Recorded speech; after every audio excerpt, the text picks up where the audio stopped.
بسم الله والصلاة والسلام على حبيب الله محمد وعلى آله وصحبه أجمعين. كسر هذا بلا أكاديمي ويدين سو قد بنيسا تابر مدو كوبان سعون دونا أو كسابسان حالدها أما حرفدها مارينتا وقتك. Section 3 قيبتا صدحات Benefits of time management and tools. qaybtan waxaynu kaga hadli doonaa faa'iidooyinka maareynta waqtiga iyo agabka loo adeegsado maareynta waqtiga. Haddii aynu faa'iidada koowaad markaa eegno, improve productivity. Maareynta waqtigu waxa ay kobcisaa kaalin miisaanlana ka qaadataa wax soo saarka shakhsiga. haddaba waxa isweydiin mudan sidee ayuu iga dhigayaa qof wax soo saar leh barnaamijkani. waa su'aal maangala in aad isweydiiso.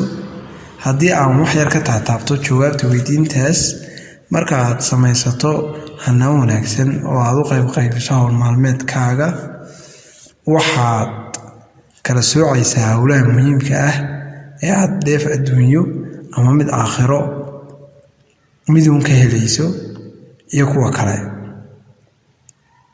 tusaale ahaan, haddii aad qorshayso inaad juz qur'aan ah akhrisato ama xisbi maalin walba, miyaanad macaashin? sidoo kale, haddii aad qorshayso inaad maalin walba barato hal eray oo luuqad aad xiisayso ah, sanad kadib darajo intee leeg ayaad ka gaadhaysaa luuqadaas. qodobka labaad, boost confidence. maareynta waqtigu waxa uu kor u qaadaa kalsoonida uu ruuxu isku qabo.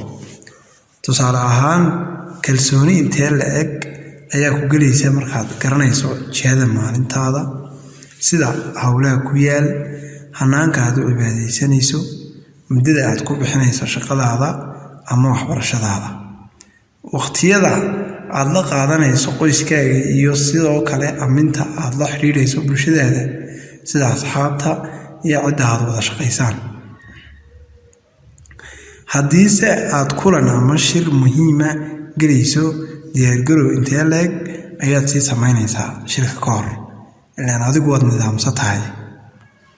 waxaa suurtagala aftahamadaada iyo qancinta dadka aad wada shiraysaan ama shaqadu idinka dhaxayso inaan kaalinta koowaad cidi kaa qaadin. qodobka saddexaad ee faa'iidooyinka time managementka ka mid ah, produce better work. maareynta waqtigu waxa uu hagaajiyaa soona saaraa ruux si tayo leh shaqadiisa u guta.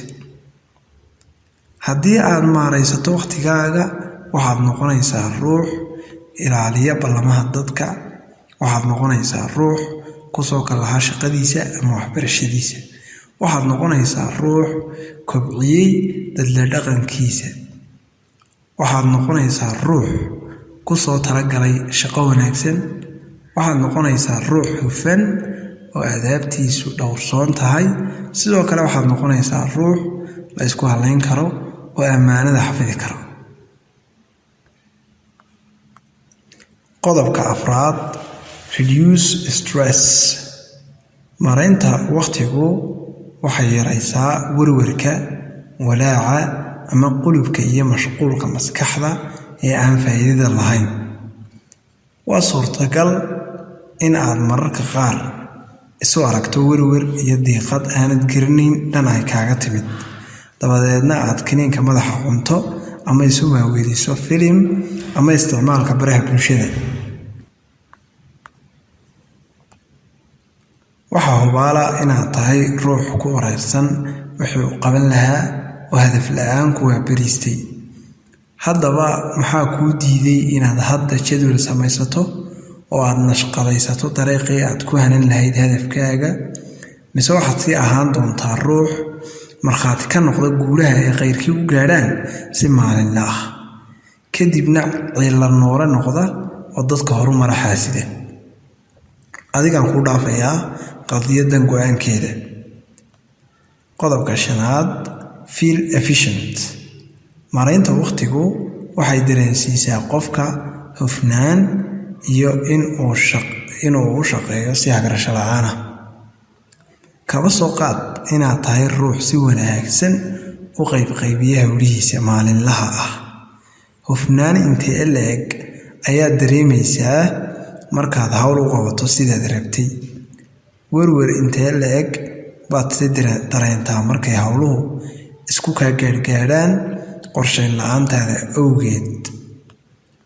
Qodobka 6, improve quality of life. Sidoo kale maaraynta waqtigu waxay horumarisaa tayada nolosha. Tayada nolosha marka la leeyahay waxaa loo jeedaa habsocodka nolosha ee uu ruuxu ku qanacsan yahay. Waxaynu sidoo kale odhan karnaa helitaan nolol farxad iyo xasillooni ka buuxdo oo Ilaahay raalli ka yahay ayuu ku naaloodaa ruuxa waqtigiisa si wanaagsan u maamula. Haddii aynu u gudubno qodobka ku xiga, enhance relationships.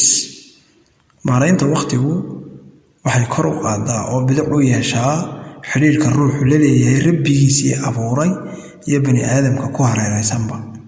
Ruuxa u maamula waqtigiisa hab fiican oo mudnaanta siiya cibaadooyinka uu Rabbi ku faral yeelay, waxaa sidoo kale hagaaga hanaanka uu la dhaqmo dadka ku xeeran sida qoyskiisa, ehelada iyo qaraabada, asxaabta iyo cidda ay dan shaqo ama deegaan ka dhaxayso. Qodobka ku xiga haddaynu u gudubno, decrease procrastination. Maaraynta waqtigu waxa uu yareeyaa caajiska iyo wahsiga. Caajisku waa jirro ama xanuun Ilaahay laga magan galo oo khatartiisa leh.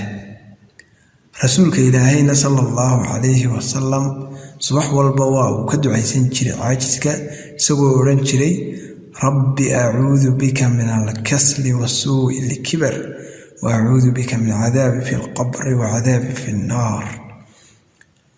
Sidoo kale marka la ablaablaynayo ereyga caajis af Soomaali ahaan xarfihiisu waxay u taagan yihiin.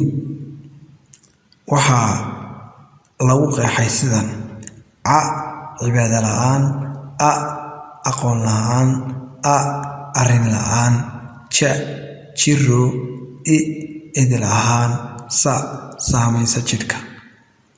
Taasi waxay inoo caddaynaysaa khatarta uu caajisku leeyahay iyo sida uu u yahay dilaaga rasmiga ah ee galaafta waqtiga.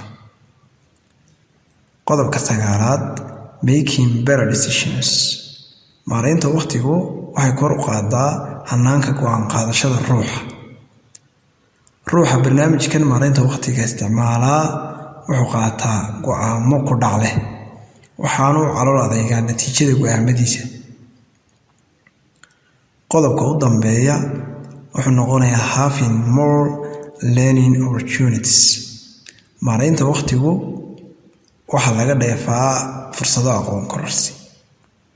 Waxaa hubaala marka aad tahay qof raba inuu kobciyo xirfadiisa nololeed inaad jadwalkaaga ku darsato xilliyo gaara oo aad wax barato si wacyigaaga aqooneed iyo kaaga khibradeedba ula jaan qaadaan isbedelada maalinlaha ah ee dunida ka dhaca.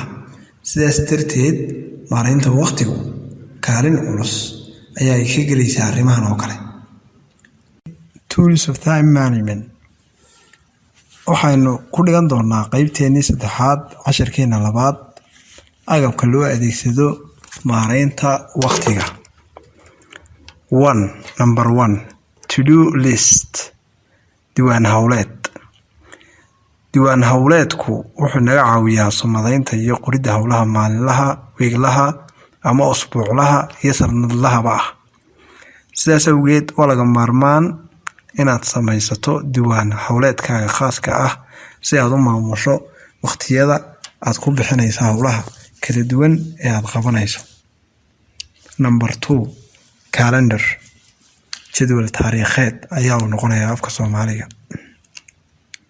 Haddaba adeegsiga jadwal taariikheedku wuxuu kaa caawinayaa inaad u samayso yoolashaada ama ahdaaftaada barbilow iyo bardhamaad rasmiya oo aad ku kala xuduudeyso ahdaaftaada muddada gaaban iyo ahdaaftaada muddada dheer. Qodobka 3aad ama toolka ama qalabka 3aad waa notebook xasuusiye. qalabka saddexaad ee u baahan tahay si aad u maamusho waqtigaaga waxa uu yahay xasuusiye. qoraal nidaamyaha loo yaqaan xasuusiyuhu wuxuu kaa caawinayaa inaad la socoto mar walba shaqada kuu taal iyo baaxadda ay leedahay. weliba qoraal nidaamyaha xasuusiyaha loo yaqaano buug yarna waad ka dhigan kartaa. sidoo kale mobile memo-gaaga waad ka dhigan kartaa ama telefoonkaaga waxaad ku samaysan kartaa qodobo yaroo xasuusina oo shaqooyinkaad qabanaysaa. aad baad mahadsantihiin. inaynu wax badanna kala faa'iidaysanay baan rajeynayaa. wassalaamu calaykum waraxmatullaahi wabarakaatuh.